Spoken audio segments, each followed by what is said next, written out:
अस्सलाम वालेकुम वरहमतुल्लाहि वबरकातुहू। मेरा नाम है आमिर अवान। आज जो घर हम विज़िट करने जा रहे हैं, एक कनाल का ब्रांड न्यू डिज़ाइनर घर है। बैरिया टाउन फैज़ेट रावलपिंडी की प्राइम लोकेशन पर ओवरसीज सेक्टर है। आपको इसका शॉर्ट सा टूर करवा देते हैं। ये इसकी मेन एंट्रेंस लॉबी है। डबल हाइट लॉबी दी गई है। 4x8 की इम्पोर्टेड टाइल्स इस्तेमाल की गई हैं। 12 फीट डोर की हाइट रखी गई है। ये इसका ड्राइंग और डाइनिंग अटैच वाशरूम के साथ। ये सामने खूबसूरत पैशियो दिया गया है जिसमें आपको वाटरफॉल मिलती है।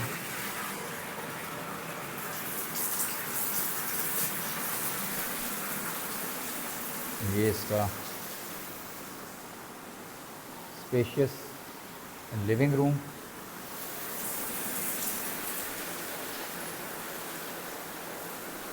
किचन,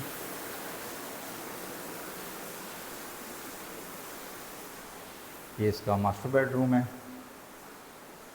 अटैच वाशरूम के साथ।